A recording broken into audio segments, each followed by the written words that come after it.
तर मस्त मेथीची भाजी आणलेली होती, छानची अशी मेथीची भाजी. आणि मेथीची भाजी ना खूप महाग, आता मेथीची भाजी आणलेली होती, मेथीची भाजी खूप महाग झालेली, 20 रुपये पावशेर होती. पण हिवाळ्याची ना खूप छान असते मेथीची भाजी खाणं, चांगलं असतं शरीराकरता. म्हटलं चला मेथीची भाजी आणलेली होती, तर आता मस्त मेथीच्या भाजी बघू, आता पराठे करायचे का भाकरी करायच्या का भाजी करायची ते चालू आहे विचार.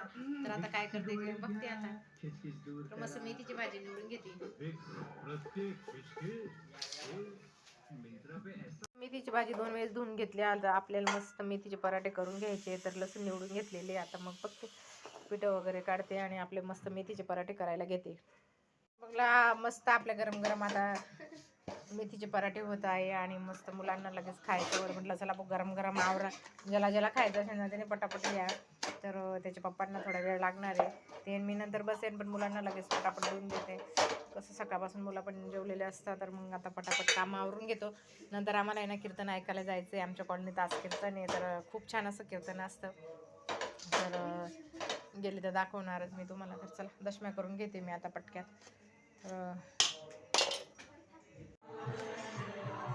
चला तर कीर्तन ऐकायला चालली मी आता. तर येतोय ना आमच्या इकडे कीर्तनाचा आवाज.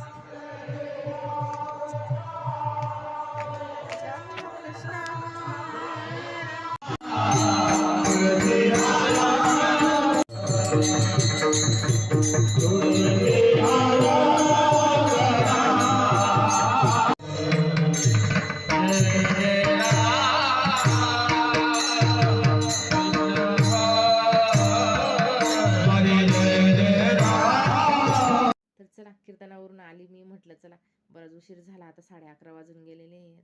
आणि एवढं भारी कीर्तन होतं ना ताईंनो, खूप छान होतं. आम्ही सगळेजण गेलो होतो, दादू ताऊ आणि तिचे पप्पा, आम्ही सगळेजण गेलो होतो. आम्हाला सगळ्यांना कीर्तन ऐकायचं खूप आवड आहे. आणि माझ्या पहिले मुलं जात होते, कारण की असेच संस्कार पाहिजे मुलांना, की त्यांना कीर्तनाची पण आवड पाहिजे, देवाच्या मंदिराची पण जायला आवड पाहिजे. आणि असे म्हणजे गेलं की 4 शब्द कानी पडतात, खूप भारी म्हणजे ऐकायला भारी वाटत होतं. आणि असे मुलांना संस्कार लागतात, तिथं चांगलं सांगतात कीर्तनामध्ये.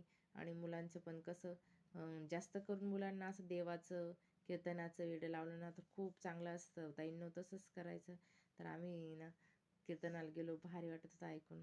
आणि म्हणजे एवढी कमी वयाची मुलगी होती सामनेरची, पण एवढं छान कीर्तन केलं ना, तर खूप छान केलं तिने. 5 वर्षात पहिलाच कीर्तन आहे म्हणे माझं, पण एवढं भारी आहे ना. तर तुम्हाला ऐकायचं असेल तर माझ्या मोठ्या ब्लॉगमध्ये कीर्तन टाकते मी, ते तुम्ही ऐकू शकता. तर मोठा ब्लॉग पण बनवते मी आता, छोट्या ब्लॉगमध्ये काही टाकलेलं नाही जास्तचं. आणि तुम्हाला जर बघायचं असेल तर माझ्या मोठ्या व्हिडिओमध्ये तुम्ही बघू शकता. तर चला आजचा ब्लॉग इथेच थांबवते. आवडला असेल तर लाईक करा, शेअर करा, सबस्क्राईब करा.